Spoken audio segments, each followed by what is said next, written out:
Professor Yashpal Sundriyal, माफ़ी चाहूँगा आपको इतनी देर इंतज़ार कराया, पर ये वो बातें थीं जो कि दर्शकों को पहले बताना ज़रूरी थी, क्योंकि ये वो लोग हैं जो परेशान हैं। तो प्रोफेसर यशपाल, मैं आपसे ये पूछना चाहता हूँ कि ये जो सीज़मिक एक्टिविटी है, आप सोचिए ये जोन 5 में था, वहाँ पर बहुत सारे ऐसे बेल्ट्स हैं जहाँ पर मालूम था कि यहाँ तनाव है धरती के अंदर और कभी भी अर्थक्वेक आ सकता है, और वो आ गया और इतना इतना विभत्स रूप ले लिया उसने। कुछ ऐसी परिस्थितियां हिंदुस्तान में भी कई जगह हैं जो सीज्मिक जोन 5 हैं, जहां पर हमेशा ये डर बना रहता है। ऐसा क्या देखा गया है पहले भी कि 2-2, 3-3 मीटर जमीन खिसक जाए, 10-10 फुट सड़क खिसक जाए?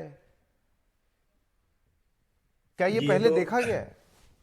अर्थक्वेक की इंटेंसिटी पे डिपेंड करता है। जैसे 7.8 मैग्नीट्यूड का अर्थक्वेक जो है वो अभी तुर्की में आया, और सबसे बड़ी बात यह है कि जैसा आपने बताया कि जोन 5 में वो ऑलरेडी था।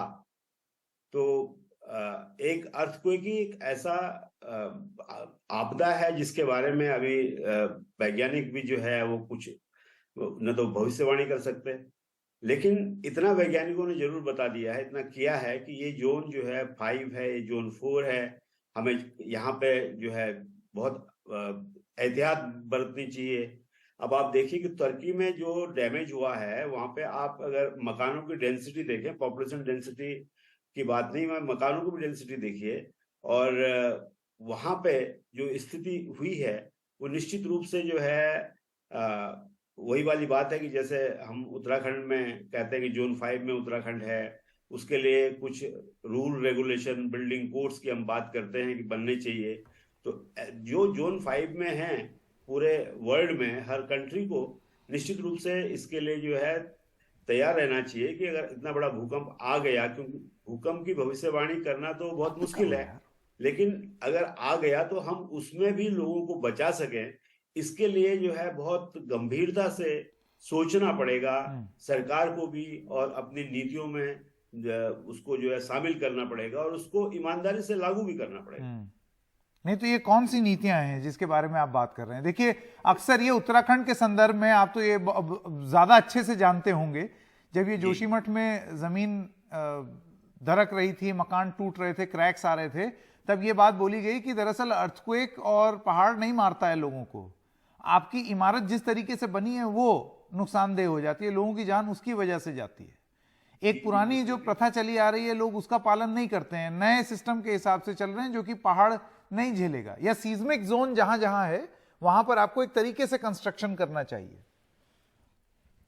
देखिए, ऐसा है कि मैंने पहले भी कई बार जो है आपके टीवी चैनल पे और टीवी चैनल पे बात की कि जैसे उत्तराखंड की बात आपने की, तो मैंने कहा कि बिल्डिंग कोड बनना चाहिए, ऐसे जो अर्थक्वेक रेजिस्टेंट हाउस हैं वो बनने चाहिए। अभी देखिए आप जोशीमठ में जो है फैब्रिकेटेड हाउस बन रहे हैं, और ऐसा नहीं कि फैब्रिकेटेड हाउस जो है वो बहुत, उनकी उम्र भी काफी होती है, और उसमें अगर भूकंप बड़ा भी आता है तो कम से कम जान माल की क्षति मिनिमम होगी, ज्यादा नहीं होगी, जहां तक मैं समझता हूं। तो बिल्डिंग कोड की बात हम करते हैं, और जोन 5 में अभी जोशीमठ की जो आपने बात करी, तो जोशीमठ में तो अगर जो स्थिति इस समय है उसमें 6.5 मैग्नीट्यूड का अर्थक्वेक भी अगर आ जाएगा तो वो बहुत बड़ा नुकसान कर देगा। इसलिए जो है थोड़ा सा जो मैं आपसे ये कह रहा हूँ कि बिल्डिंग कोड्स और ये टेक्नोलॉजी, अब जब कोई आपदा आती है तब हम सब ये बातें करते हैं, लेकिन उसके बाद भूल दुख जाते तब हैं। ये होता है बात तो कि आपने सही बोली। दुख तब होता है कि जब हम इन चीजों को भूल जाते हैं, आपदा के कुछ दिनों के बाद जो है फिर वही पुराना ढर्रा होने लग जाता है। केदारनाथ आपदा में हमने देखा कि जो ऐसे मकान थे जो नदी के किनारे बने हुए थे वो सारे टूट गए, लेकिन फिर अगर मैं दोबारा केदारनाथ वैली में जाता हूँ तो वहां पे फिर मकान बन गए। तो वो किसने अलाउ की? सही कह रहे हैं, सही कह रहे हैं आप। फिर हम एक और आपदा को न्योता दे रहे हैं एक तरीके से। बिल्कुल। जी प्रोफेसर यशपाल, मैं देखिए, एक तो बिल्डिंग हो गया, सीख की बात हम सब कुछ कर रहे हैं, लेकिन एक मजबूरी भी बहुत बड़ी चीज होती है जिसके चलते लोग घर बना लेते हैं, रहना है, एक प्रेशर है, पॉपुलेशन प्रेशर है, पॉपुलेशन भी बढ़ रही है, दुनिया जहां की चीज। मैं आपसे ये जानना चाहता हूं कि क्या कोई पैटर्न नहीं है जिससे आपको एक आभास हो जाए? देखिए, अर्थक्वेक को हम प्रिडिक्ट नहीं कर सकते, हम ये नहीं पता लगा सकते कि कब आएगा, लेकिन हमको ये अंदाजा है, अभी डॉक्टर गहलोत से हम कल बात कर रहे थे, उनका ये कहना था कि आपको एक अंदाजा होता है कि कहां आएगा, इसका आइडिया है आपको। जैसे यहां तुर्की में जो और सीरिया में हुआ, ये जिस एरिया में आया वहां हर किसी को पता था। इसके अलावा ये आप नहीं पता लगा सकते हैं कि वो अर्थ के कितने नीचे प्लेट खिसकेगी। वो अर्थ के ऊपर अगर खिसके तो कम मैग्नीट्यूड में भी बहुत नुकसान कर सकती है। हाँ, उसको हम जो है बोलते हैं भूकंप का केंद्र, जिसको एपिसेंटर बोलते हैं। एपिसेंटर अगर कम होगा 10 किलोमीटर 5 किलोमीटर पे, तो बहुत ज्यादा नुकसान होगा। और एपिसेंटर अगर गहराई में होगा तो थोड़ा सा नुकसान कम होगा। लेकिन उत्तराखंड के बारे में आपको मैं बता दूं कि 3 जो हमारे पिथौरागढ़ हो गया, उत्तरकाशी और चमोली, चमोली में जोशीमठ आता है, ये जोन 5 में पड़ते हैं। तो कम से कम जोन 4 और जोन 5 में जो है सरकार को विशेष रूप से इसको ध्यान देना चाहिए कि हम यहाँ पे अपनी भवन नीति ऐसे बनाएं, यहाँ पे लोगों को इसके बारे में जागरूक बनाएं। गांव-गांव में अगर आप लोगों को इस बात की जानकारी देंगे तो निश्चित रूप से लोग उसको मानेंगे। और फिर हर, जैसे जोशीमठ है, छोटे मोटे टाउनशिप है, हर जगह नगर पालिका है, तो मकान के लिए नक्शा पास कराना पड़ता है।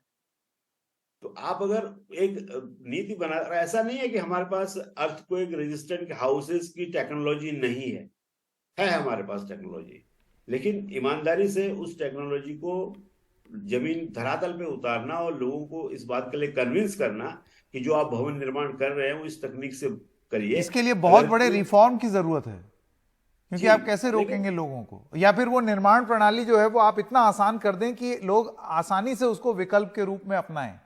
बिल्कुल, सस्ती हो, उपलब्ध हो। नहीं, उपलब्ध है। हमारा जो सेंट्रल बिल्डिंग रिसर्च इंस्टीट्यूट है, अभी जोशीमठ में वो काम कर रहे हैं, CBRI वाले। और ऐसा नहीं है कि मतलब ये तकनीक लोगों को पता नहीं कि अर्थक्वेक रेजिस्टेंट हाउस कैसे हम बना सकते हैं। तो अगर आप लोग आपके पास नक्शे पास करने के लिए भेजते हैं, आपका इंजीनियर वहां जाते हैं देखने के लिए कि भाई ये उस हिसाब से बन रहा है मकान की नहीं बन रहा है, तो ये सब चीजें अगर हमने लागू नहीं करी तो जो तरक्की वाली स्थिति है कभी भी यहाँ आ सकती है। और हमारे साथ, और ये बहुत दर्दनाक है। लोग अक्सर इस पर ये बोल देते हैं कि भाई ऐसी बातें मत करो, शुभ शुभ बोलो। हाँ, वो बात तो सही है, लेकिन शुभ कार्य भी तो करिए कि जब अनहोनी हो तो आप बचे रहें। बिल्कुल बिल्कुल बिल्कुल। पॉपुलेशन डेंसिटी बहुत हाई है जी। अब मैं अपने राजधानी जो देहरादून है वहीं पे देखता हूँ तो इतने ज्यादा मकान बन गए, इतने नजदीक नजदीक मकान बन गए हैं। और 10-10, 12-12, 14-14 मंजिल मकान जो है वो देहरादून में बने हुए हैं। बिल्कुल। डॉक्टर सुंदरियाल, आपका बहुत बहुत धन्यवाद। प्रोफेसर यशपाल सुंदरियाल हमारे साथ थे, जो कि बहुत विस्तार से समझा रहे थे कि मूल समस्या क्या है, और मूल समस्या का समाधान है हमारे पास, लेकिन फिर भी वो जो कमिटमेंट और कन्विक्शन चाहिए उसके साथ वो लागू नहीं हो रहा है। भगवान ना करे कि ऐसी स्थिति देखनी पड़े।